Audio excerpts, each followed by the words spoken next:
성부 예배에 나오신 모든 분들을 환영하고 축복합니다. 우리 좌우 옆에 계신 분들과 이렇게 인사했으면 좋겠습니다. 사랑합니다. 사랑합니다. 축복합니다. 네, 우리 인사 안 한 분들하고도 사랑합니다. 축복합니다. 우리 인사해 주세요. 사랑합니다. 축복합니다. 네, 좋습니다. 여러분, 우리 지난 시간의 말씀을 조금 기억하시나요? 제목이라도 기억 안 나죠? 기다림의 미학이라는 제목이었는데, 우리 지난 시간에 우리는 예루살렘을 떠나지 말고 아버지께서 약속하신 성령을 기다리라 하신 그 예수님의 말씀을 따라서 마음을 같이 해서 기도하며 기다렸던 그 제자들의 모습을 우리가 함께 살펴보았습니다. 기억이 나시나요? 네, 기억이 안 나신 분들은 가온누리 유튜브에 들어가서 다시 듣기를 해보시면 되겠습니다. 그 기다림이 아무 일도 일어나지 않는 시간이 아니었다라고 했죠. 그 시간 속에서도 하나님은 여전히 일하시고 계셨고 성령의 준비는 이미 그때부터 진행되고 있었다라는 것을 우리가 함께 살펴봤습니다. 그리고 그 기다림의 끝에 오늘 드디어 하나님이 약속하신 성령님을 그대로 보내주십니다. 그래서 오늘 함께 살펴볼 이 사도행전 2장의 말씀은 성령이 오시자 그 성령이 임하신 공동체가 어떻게 달라졌는가를 오늘 보여주는 이야기입니다. 성령님이 임하시자 무엇이 가장 먼저 바뀌었을까요? 먼저 바뀐 것은 그 공동체의 말이었고요. 그 다음에 공동체의 눈이었고, 그리고 결국은 공동체가 스스로를 이해하는 방식인 정체성이 바뀌었습니다. 뭐요? 말, 눈, 정체성. 좋습니다. 우리 그래서 오늘 우리가 이 말, 눈, 정체성 이 세 가지 변화를 함께 차례대로 살펴보려고 합니다. 그리고 이 변화는요, 그때 이 예루살렘에 있었던 그 제자들만의 이야기가 아니라 오늘 이 시대를 살아가고 있는 우리 공동체의 이야기이기도 하다는 것을 우리가 염두에 두고 우리 오늘 말씀을 함께 살펴보려고 합니다. 우리 그럼 첫 번째입니다. 같이 읽어볼까요? 시작. 성령이 임하자 공동체에 뭐가 열렸다고요? 입이 열리기 시작했습니다. 우리 사도행전 2장 1절부터 4절 말씀을 우리 한번 읽어보도록 하겠습니다. 1절부터 4절 시작. 오순절 날이 이름에 그들이 다 같이 한 곳에 모였더니 호련히 하늘로부터 급하고 강한 바람 같은 소리가 있어 그들이 앉은 온 집에 가득하며 마치 불의 혀처럼 갈라지는 것들이 그들에게 보여 각 사람 위에 하나씩 임하여 있더니 그들이 다 성령의 충만함을 받고 성령의 말하게 하심을 따라 다른 언어들로 말하기 시작하니라. 아멘. 이 오순절 날에요, 제자들이 우리가 지난주에 살펴봤던 것처럼 그 약속을 기다리면서 마음을 같이 해서 막 기도를 하고 있었어요. 그런데 그 기도하고 있던 그 와중에 갑자기 하늘로부터 급하고 강한 그 바람 같은 소리가 막 들립니다. 그리고 뭐가 각 사람 위에 임해요? 불의 혀처럼 갈라지는 것들이 그 기도하고 있는 120명의 각자의 위에 임하는 것이죠. 그리고 어떤 일이 일어납니까? 성령께서 그들에게 말하게 하기 시작하는데 그들이 다 각자 다른 방언으로 말하기 시작했다는 거예요. 그런데 여기서 핵심은요, 그 제자들이 방언을 했다가 아니라 그 방언으로 무엇을 말했냐라는 것인데, 우리 11절 말씀을 한번 같이 읽어보도록 하겠습니다. 무엇을 말했는지 11절. 네, 시작. 그레데인과 아라비아인들이라 우리가 다 우리의 각 언어로 하나님의 큰 일을 말함을 듣는도다 하고, 지금 제자들이 뱉고 있는 이 방언의 말은요, 아무도 알아듣지 못한 막 아랄랄랄랄 막 이런 방언이 아니라 그 오순절날에 각 나라와 지방에서 찾아온 그 모든 사람들이 다 각자가 알아들을 수 있는 그러한 언어였다라는 것이죠. 그리고 그렇게 이해할 수 있는 말로 하나님이 하신 큰 일을 말하고 있었습니다. 이 하나님이 하신 큰 일은 무엇일까요? 하나님이 하신 큰 일은 무엇이냐면 예수 그리스도의 십자가와 부활, 그리고 하나님이 그분을 우리의 주와 그리스도로 세우셨다라는 복음이 바로 하나님이 행하신 큰 일이라는 것입니다. 그런데 이 일이 왜 오순절이라는 날에 일어났을까요? 왜 하필? 왜 오순절일까요? 오순절은 어떤 날이냐면 뭐 우리의 그 추석이나 설날처럼 그들의 명절이에요. 이스라엘 백성들의 명절인데 온 세계로 흩어져 살고 있던 그 디아스포라 유대인들이 각 나라에서 어디로 모이는 날이에요? 오늘 좀 소통이 안 되네. 어디로 모이는 날이에요? 예루살렘으로 모이는 그런 절기였습니다. 다시 말해서 하나님은 성령을 주시되 공동체가 자기들만의 언어를 말하게 하지 않으셨다라는 것이죠. 세상을 향해 열려 있는 언어를 말하게 하셨다라는 거예요. 여러분 혹시 성령을 생각하면 아니 뭐 성령 충만, 은사 이런 거 생각하면 뭐가 떠올라요? 아까 말했던 불, 아까도 말했던 막 아랄랄라 하는 그런 방언, 환상, 쭉 하면 막 이렇게 막 넘어가고 막 치유되고 막 그런 것들을 우리가 떠올리기 마련입니다. 내가 얼마나 뜨거웠는지, 내가 얼마나 특별한 경험을 했는지, 내 마음에 뭐 어떤 변화가 있었는지. 물론 성령님은 우리 각 개개인의 마음을 다루시고 심령을 다루시는데, 그런데 이 사도행전 2장이 말하는 성령의 방향은 조금 다른 거예요. 성령의 역사가 개인의 감정에서 멈추지 않고 반드시 우리의 뭘로 흘러간다고요? 우리의 언어로 흘러간다라는 것입니다. 우리 예수님이 부활하시기 이전까지 이 제자들의 입을 채우고 있었던 언어는 무엇일까요?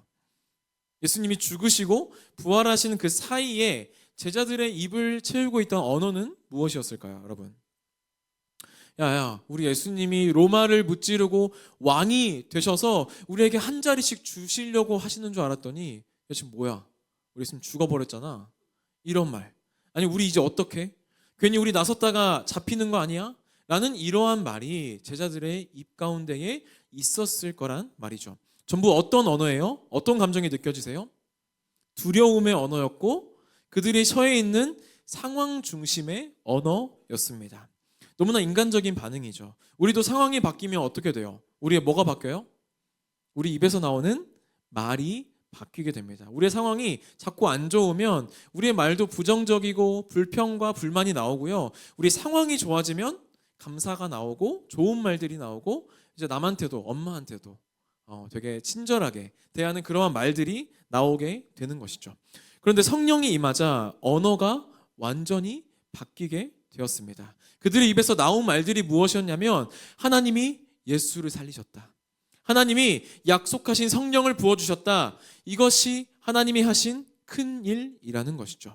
무엇이 바뀌었습니까? 제자들의 언어의 이 주어가 나 이제 어떡하냐? 우리 이제 잡히는 거 아니냐? 에서 나에서 하나님으로 바뀌게 되었다라는 것입니다. 이것이 성령께서 우리에게 행하시는 언어를 바꾸시는 역사라는 것이죠.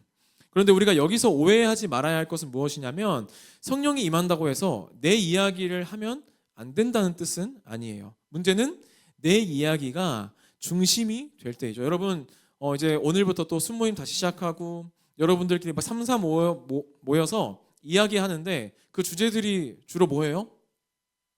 무슨 주제로 이야기 나누세요? 네, 뭐 연애 이야기도 있고 나 요즘 취업 이야기도 있고 내가 뭐 하고 싶은 일들에 대한 이야기들도 있고 뭐 관계에 대한 이야기들도 있고 뭐 여러 가지가 있잖아요.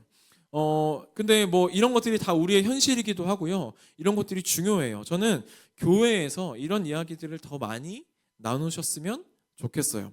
그런데 문제가 무엇이냐면 이런 이야기들로 시작해서 이런 이야기들이 진행되다가 이런 이야기들로 끝나버리는 것은 문제라는 거예요.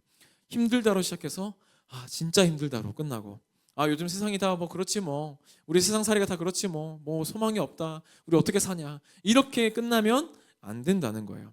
나 요즘 자격증 공부하는데 언제 합격할지도 모르겠고 나 너무 힘들어. 그런데 여기서 끝나지 않고 그런데 우리가 지난주 말씀을 기억하면서 하나님이 기다림의 시간 속에서도 분명히 일하신다고 말씀하셨으니까 이 자격증 준비하는 2년 3년 준비했는데 이 시간도 하나님께서 멈춰 있는 정체의 시간이 아니라 일하시는 시간이라는 것을 내가 믿고 다시 한번 우리 나아가 보자 라는 이런 성령의 언어로 우리 끝나는 것이죠.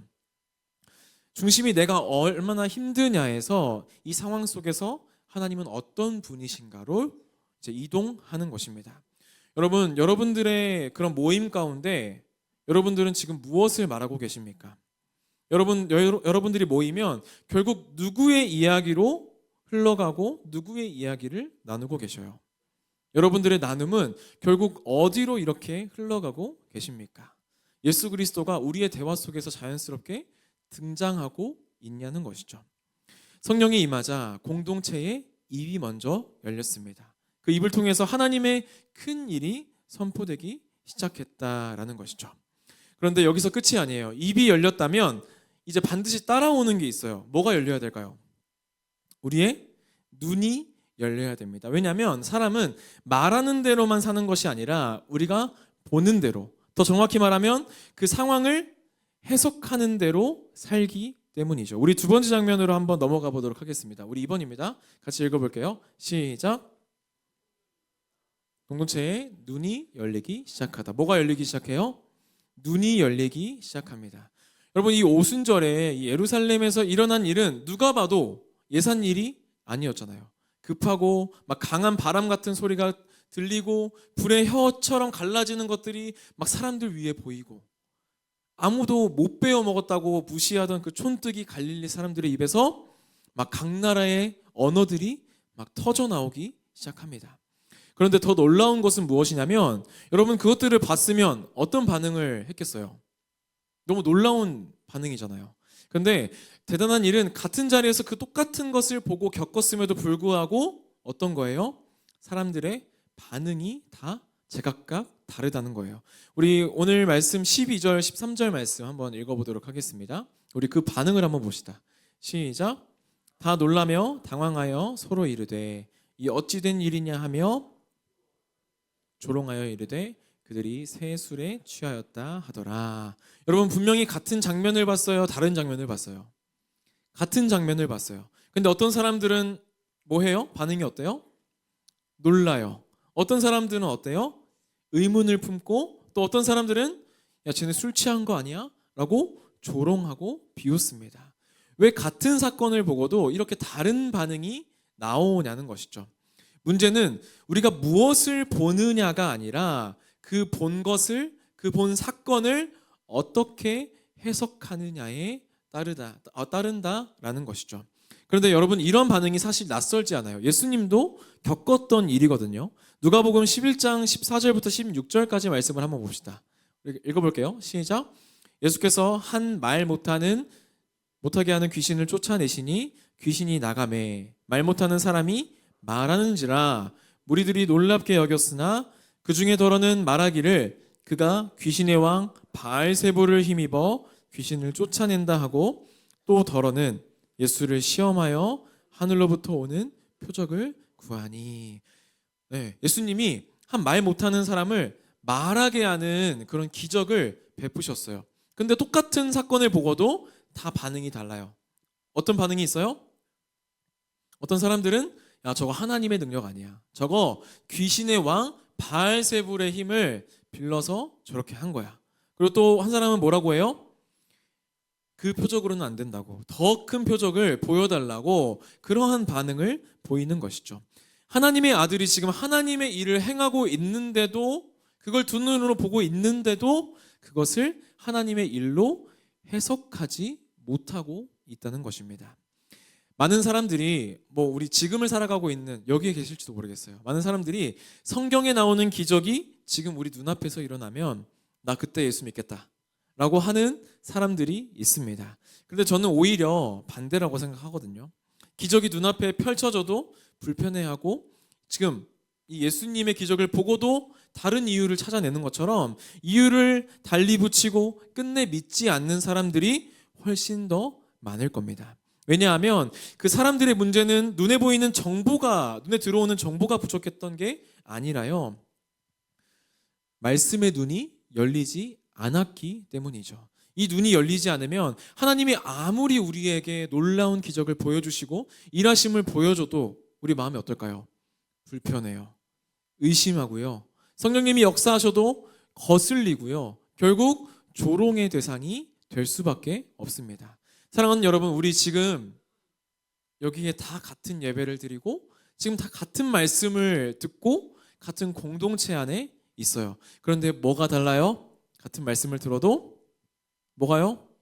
반응이 다 달라요. 어떤 사람은 지금 말씀을 들으면서도 하나님이 지금 나에게 주시는 말씀이구나 라고 나의 말씀으로 받아들이는 사람이 있는가 하는 반면, 어떤 사람은 좋은 말이긴 한데 점점점 에서 끝나는 사람이 있는가 하는 반면, 어떤 사람은 야 어쩌라고 너나 잘해 라고 말은 안 하지만 지금 눈빛으로 지금 그런 말을 하고 있는 사람이 한 2명 정도에 있는 것 같습니다. 그래도 좀 적네요. 네, 야 어쩌라고 너나 그렇게 살아봐라 라고 생각하는 사람들이 있다는 것이죠. 뭐가 다른 거예요? 같은 걸 들어도 해석이 다르다는 거예요. 여러분, 우리가 같은 영화를 보고도 영화관 나오면서 평가가 다른 경우들이 있어요, 없어요? 난 너무 재밌게 봤는데 옆에서 갑자기 너무 재미없대. 그러면 갑자기 나 너무 재밌게 봤는데 하면서 좀 마음이 움츠러들기도 하는데, 제가 제 인생 영화로 꼽는 영화가 뭘까요? 모르시겠죠? 저는 라라랜드. 네, 라라랜드 영화를 제일 좋아합니다. 그런데 벌써부터 공감할 수 없다라고 하는 표정들을 보이시는 분들이 몇 분 계시는데, 나 라라랜드 좋아한다. 한번 손 들어볼까요? 솔직히 진짜 좀 한두 명이라도 들어주세요. 네, 라라랜드 좋아한다. 호다. 나 불호다. 아니 불호도 손 들어보세요. 다시 나 라라랜드 호다. 좋다. 괜찮게 봤다. 네. 아니 반대로 나 라라랜드 불호다. 이런 영화 오케이. 알겠습니다. 여러 가지 이유가 있겠지만 이 호불호가 갈리는 이유는 이 영화의 호불호가 갈리는 이유는 이 영화의 결말을 해피엔딩으로 보느냐 새드엔딩으로 보느냐에 따라서도 호불호가 갈리는 것 같아요. 저는 해피엔딩이라고 생각하거든요. 여러분 안 볼 거죠 어차피? 네, 어차피 이 주인공들이 약간 요즘 그 나온 영화 뭐죠? 만약에 우리 같은 느낌이거든요. 너무 젊었을 때 막 혈기왕성할 때 사랑하다가 결국 이루어지지 못하고 각자 사랑하는 사람과 결혼을 하게 됩니다. 저는 이게 해피엔딩이라고 생각해요. 왜냐하면 그냥 각자가 자기가 열심히 쫓아가던 꿈도 이뤘고 또 각자가 지금 사랑하고 있는 사람들과 잘 살고 있기 때문에 저는 해피엔딩이라고 생각하는데, 이렇게 불호라고 하는 이런 분들은 이게 새드엔딩이라고 생각해요. 주인공들끼리 잘 됐으면 좋겠는데 여기 안 되니까 새드엔딩이라고 생각하는 것이죠. 뭐가 다른 거예요? 같은 영화를 봐도 우리의 해석이 다르다라는 것입니다. 우리의 삶도 그런 것 같아요. 일어나는 사건들이 우리의 삶에 사실 다 비슷비슷하거든요. 어려움 겪는 것도 비슷하고 일어나는 문제들도 비슷하고 우리가 생각하는 것들도 다 비슷해요. 그런데 우리의 그 마주하고 있는 문제들이나 어려움들에 대한 해석이 다르면요, 우리의 삶이 흘러가는 방향도 우리 삶의 모습들도 다 완전히 달라지기 시작한다라는 것입니다. 그런데 이러한 오해와 혼란이 가득하던 이러한 상황 속에서 한 사람이 자리를 박차고 일어나서 설교를 하기 시작합니다. 누구일까요? 베드로라는 사람이에요. 그래서 먼저는 술 취했다는 오해부터 정리해요. 유대 시간으로 제3시는 몇 시일까요? 제가 하나 공식 알려드릴게요. 플러스 6을 하면 돼요. 몇 시예요? 오전 9시예요. 여러분 오전 9시까지 술 취한 사람 있어요? 없어요? 덜어는 있어요. 덜어는 있는데 보통은 없습니다. 그쵸. 그 시간이면 술 취할 시간도 아니고 더군다나 이 오순절과 같은 절기에 술을 취해 막 단체로 술 취했다는 것은 말이 안 된다, 가능성이 없다라고 지금 오해를 바로잡고 있고요. 그런데 그것보다 그 다음 말이 더 중요합니다. 지금 일어나고 있는 일이 갑자기 일어난 게 아니라 어디에 이미 적혀서 예언되어 있던 말이라고요? 구약에 이미 적혀서 예언되어 있던 말이다라고 말을 하는 것이죠. 우리 한번 띄워주시겠어요? 지금 어디가 띄워졌죠? 네, 좋습니다. 우리 16절 17절 한번 읽어볼게요. 시작. 곧 선지자 요엘을 통하여 말씀하신 것이니 일러스되 하나님이 말씀하시기를 말세에 내가 내 영을 모든 육체에 부어주리니. 우리 요엘서 한번 읽어볼까요? 네, 시작. 그 후에 내가 내 영을 만민에게 부어주리니 너희 자녀들은 장래일을 말할 것이며 너희 늙은이는 꿈을 꾸며 너희 젊은이는 이상을 볼 것이며. 지금 베드로가 요엘서에 있는 구약의 성경을 인용하고 있거든요. 그런데 이 두 가지 말씀에 차이점이 있습니다. 제가 친절하게 뭐 해놨어요?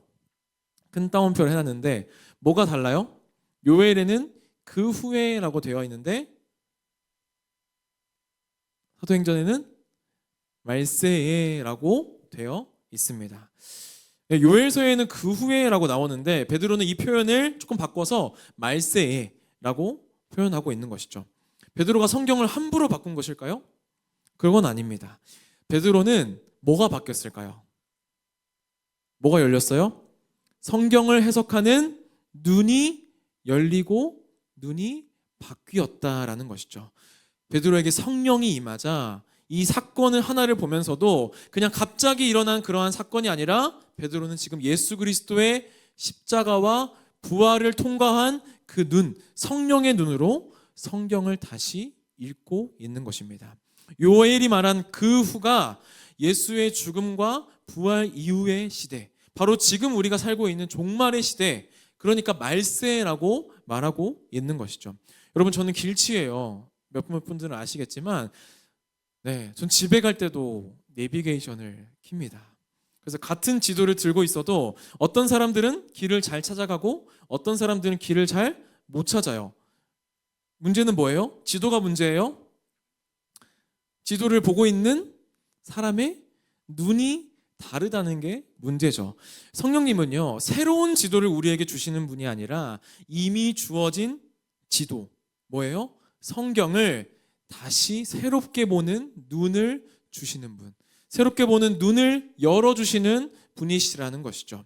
그래서 여기서 베드로의 변화가 분명해지는 거예요. 이전에는 베드로가 어땠어요? 예수님이 아무리 나 진짜 십자가에 못 박혀야 돼, 내가 죽어야 돼, 이런 말씀을 해도 예수님 죽으시면 안 됩니다, 그런 일이 있으면 제가 말리겠습니다, 막 이렇게 하면서 예수님을 붙잡고 말렸고 예수님이 죽자 완전히 무너졌던 사람이에요. 제자들도 이미 십자가를 받고 부활도 받습니다. 그런데도 깨닫지 못했다는 거예요. 왜요? 엠마오로 가던 두 제자가 왜 깨닫지 못했어요? 아직 그 말씀을 보는 해석의 눈이 열리지 않았기 때문이죠.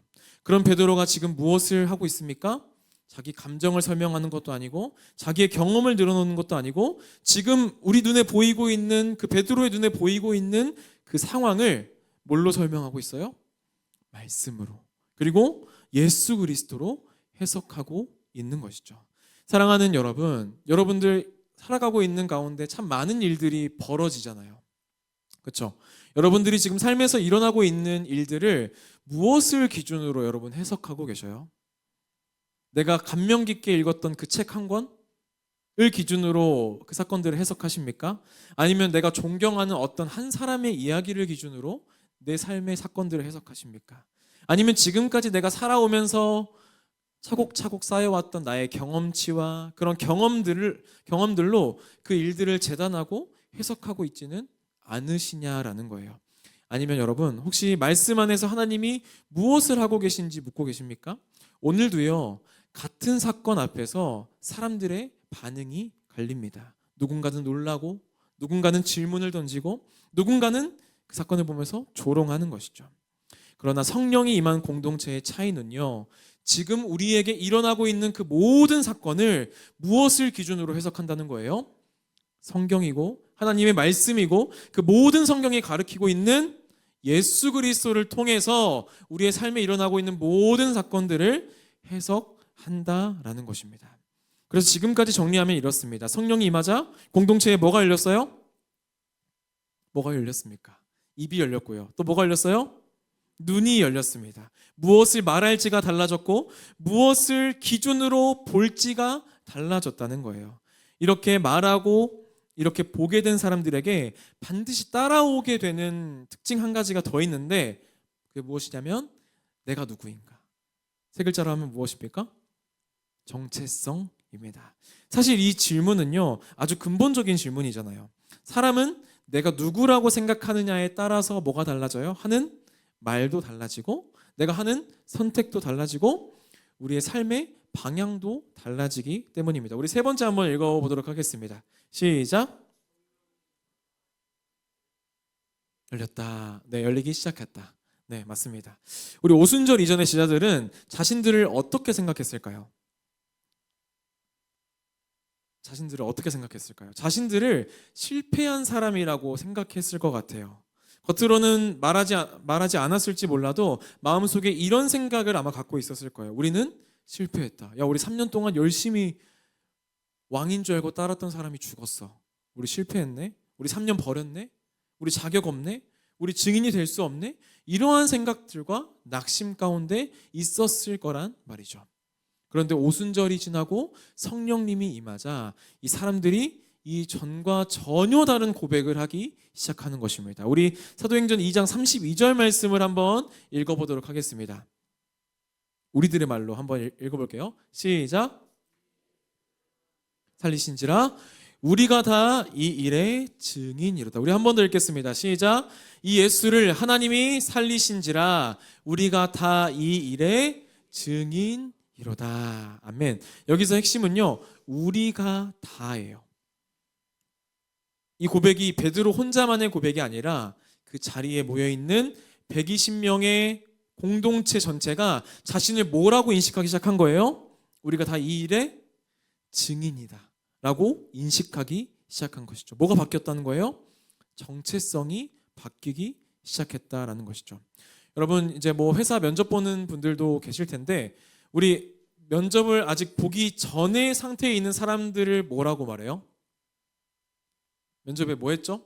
그 회사의 지원자, 네, 지원자라고 합니다. 그런데 그 면접을 잘 봐서 합격 통지서를 받은 그 순간 뭐라고 불리기 시작합니까? 합격자라고 불리기 시작합니다. 그런데 여러분, 면접을 본 날과 합격 날에 사실 뭐 그렇게 큰 텀이 있어요? 그렇게 길지 않은 텀이에요. 길지 않은 텀이잖아요. 근데 그 사이에 막 실력이 확 늘어서 그 사람을 합격자라고 부릅니까? 아니죠. 뭐가 바뀌었기 때문이에요? 지원자에서 합격자로 신분이 바뀌었기 때문에 그 사람을 이제 지원자라고 부르지 않고 합격자라고 부르기 시작합니다. 오순절은요, 제자들에게 바로 그러한 정체성의 변화의 순간이었어요.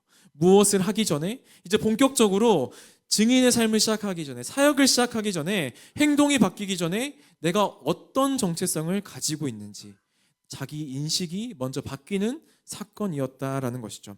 우리 17절 말씀을 한번 읽어보도록 하겠습니다. 17절 시작. 부어주리니 너희의 자녀들은 예언할 것이요 너희의 젊은이들은 환상을 보고 너희의 늙은이들은 꿈을 꾸리라. 이 찬양도 알잖아요. 자녀들은 예언할 것이요. 그래, 마지막 날에라는 제목 때문에 우리 막 이거 언제 일어날 거라고 생각해요? 예수님 다시 오시는 그런 마지막 날에 일어날 거라고 생각하지만 이 말씀은 예수님 다시 오시는 마지막 날에 일어나는 게 아니라 예수님이 이 땅에 이미 하나님의 나라를 가져오신 그 시대, 종말의 시대가 이미 시작되었는데 그 시대부터 이미 시작된 말씀이라는 거예요. 네. 그래서 구약시대에 하나님은 누구를 통해 말씀하셨어요? 구약시대에는? 좀 대답 좀 해줘. 너, 세연아. 구약시대 우리 기름 부은 사람들 셋 중에 왕, 제사장, 마지막에 선지자. 맞아요. 선지자를 통해서 하나님은 구약시대에 말씀하셨어요. 그런데 여기에 예언과 꿈과 환상은 하나님께서 구약시대에 선지자들에게 자신의 뜻을 계시하시던 방식이었거든요. 그런데 베드로는 지금 그 계시의 방식이 특정한 선지자 한 사람에게만 국한되지 않고 성령께서 임하시면 하나님의 말씀을 맡아 살아가는 존재가 성령이 임한 모든 사람이 된다라고 말씀하고 있는 것이죠. 여기에 어떤 사람이 나오고 있어요? 뭐 자녀, 젊은이, 늙은이, 여자, 남자, 남종이나 여종이나 어떤 구분도 없는 것이죠. 예수 그리스도만 믿으면, 그 안에 성령이 있으면, 성령이 임한 공동체 전체가 너희는 말씀을 듣기만 하는 사람이 아니라 말씀을 맡아 살아가는 사람이다 라는 정체성이 주어진 것입니다. 그래서 우리 옆에 있는 시대들과 이렇게 인사해 봅시다. 우리는 말씀을 듣기만 하는 사람들이 아닙니다. 우리는 말씀을 맡아서 살아가는 사람입니다. 네, 여러분 그렇게 살아가길 소망하십니까? 네, 구약시대의 선지자는 말씀을 대언하고 그 말씀을 삶으로 살아내던 사람이었어요. 그리고 호시아 선지자의 삶이 어땠어요? 비참하고 비루했잖아요. 맨날 아내가 바람피고 데리고 와도 또 바람피고 데리고 와도 바람피는 그런 이스라엘의 영적인 간음을 삶으로 살아내던 사람이 호세아였습니다. 그런 의미에서 성령이 임한 공동체 전체는 더 이상 말씀을 듣기만 하는 사람들이 아니라 말씀을 맡아 살아가는 사람입니다. 성령이 임하자 공동체는 자신을 새롭게 알기 시작했다라는 것이죠. 모두가 증인이었고 모두가 말씀의 사람이었습니다. 바울의 표현대로요, 너희는 그리스도의 몸이요 지체의 각 부분이 되었기 때문이죠. 그래서 예수 그리스도를 믿음으로 성령을 선물로 받은 우리도 마찬가지라는 거예요. 우리는 더 이상 어떤 존재가 아닙니까? 숨어있는 존재가 아닙니다. 말씀을 그냥 듣기만 하는 사람들도 아니라는 거예요. 하나님의 말씀이 우리의 삶을 통해서 계속해서 말해지도록 부름받은 증인 공동체가 바로 우리의 공동체입니다. 이제 한 가지 적용을 끝으로 말씀을 이제 마무리하려고 하는데, 여러분 우리가 이제 다 이 일의 증인이라고 하는데, 그럼 우리는 어떻게 공동체 전체가 말씀의 증인으로 설 수 있냐라는 것이죠. 여러분 증인은 어떤 사람이에요? 증인? 기독교적인 색채를 빼고 증인, 보고 들은 사람만 그 법정에서 증인으로 설 수 있잖아요. 네, 증인은 자기가 직접 보고 직접 듣고 직접 경험한 것을 전하는 사람을 증인이라고 합니다. 다시 말해 뭐가 중요할까요?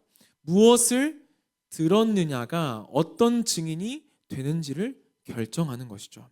그래서 우리가 말씀의 증인으로 서기 위해서 가장 필요한 건 무엇이냐면 각자가 자기 생각을 말하는 자리가 아니라 하나님의 말씀을 함께 듣는 자리가 중요합니다. 그래서 우리가 올해 표어가 뭐죠? 교회에 예수님을 읽다, 예수님을 담다예요. 그래서 우리는 이 리딩 지저스라는 이 성경 통독, 성경 읽기 프로그램을 따라서 우리가 올 한 해를 교회 전체적으로 지나가려고 하는데, 우리 청년부도 같이 이 리딩 지저스를 통해서 성경을 읽는 그러한 프로그램을 우리 함께 진행하려고 합니다. 우리가 하려는 건 성경을 함께 읽는 거예요. 근데 그냥 많이 읽자는 것이 아닙니다. 성경을 많이 읽는다고 해서 자동적으로 말씀이 우리의 삶이 됩니까? 안 되죠. 우리가 하려는 것은 성경 전체를 누구 중심으로 보자는 거예요? 예수님 중심으로 보자는 거예요. 우리 구약은 어떤 예수님에 관한 이야기일까요? 오실 예수님에 관한 이야기고요. 신약은요? 오신 예수님에 관한 이야기예요. 그렇기 때문에 성경 어느 곳이라도 찌르면 누구의 피가 나올까요? 네, 예수님의 피가 나오는 것입니다. 성경 어느 곳을 찔러도 예수님이 튀어 나온다라는 거예요. 그래서 성경을 이렇게 읽기 시작하면 우리의 질문이 달라지기 시작하는 것이죠. 우리 보통 성경을 펴서 읽으면 먼저 이렇게 묻습니다. 이 말씀이 나한테 뭘 하라는 거지? 그런데 이 질문부터 시작하면 말씀이 나를 이끌기 전에 내가 먼저 그 말씀을 판단하게 된다라는 거예요. 그런데 우리 예수님을 중심으로 성경을 읽기 시작하면 질문이 이렇게 바뀝니다. 이 본문은, 이 말씀은 예수님을 뭐라고 보여주고 있을까? 이 말씀을 통해서 하나님은 어떤 분으로 드러나고 계실까? 우리가 이 질문 앞에 서기 시작하면 성경은 단순한 정보가 아니라 살아있는 이야기로 우리에게 들리기 시작합니다. 그리고 그 이야기 안에 자연스럽게 우리의 삶이 녹아들고 들어가게 된다라는 것이죠. 그렇게 그리고 말씀 앞에 정직하게 서는 사람들이 한 사람, 두 사람 늘어나기 시작하면 우리 공동체 전체가 조금씩 바뀌어질 줄 믿습니다. 우리가 나눴던 것처럼 말하는 방식이 달라지고 우리가 판단하는 기준이 달라지고 우리가 선택하는 방향이 달라지기 시작하는 것이죠. 그리고 우리 어느 순간 그렇게 그런 삶을 살아가다 보면 깨닫게 되는 순간이 있을 거예요. 우리가 지금, 우리 공동체가 지금 말씀의 증인으로 살아가고 있구나 하고 말입니다. 그래서 말씀으로 깨어난 공동체는 여러분 설교 너무 잘 듣는데 설교를 잘 듣는 공동체 정도는 아닌 것 같아요. 말씀 안에서 예수님을 함께 발견하고 그분의 이야기를 나의 삶으로, 우리의 삶으로 살아내는 공동체가 말씀으로 깨어나는 공동체라고 할 수 있을 것 같습니다. 성령이 임하자 공동체에 뭐가 열렸어요? 입이 열리고 눈이 열리고 정체성이 열렸습니다. 그래서 우리는 더 이상 말씀을 구경하는 사람, 제가 이렇게 앞에서 말씀 전하는 거 그냥 구경하는 사람이 아니라는 것이죠. 하나님의 말씀이 우리의 삶을 통해서 계속해서 말해지고 전해지고 흘러갈 수 있도록 부름받은 증인 공동체가 되기를 소망합니다. 그리고 그 중요한 발걸음 가운데 이 리딩 지저스, 제가 이따가 또 주기 시간에 설명을 드릴 텐데 이 리딩 지저스의 발자취를 따라서 우리가 이 성경 66권을 정말 예수 그리스도 중심으로 한번 읽어내보고 살아가고 닮아가는 그러한 우리 가온누리 공동체가 다 되기를 주님의 이름으로 소망합니다. 우리 이러한 말씀의 결단을 가지고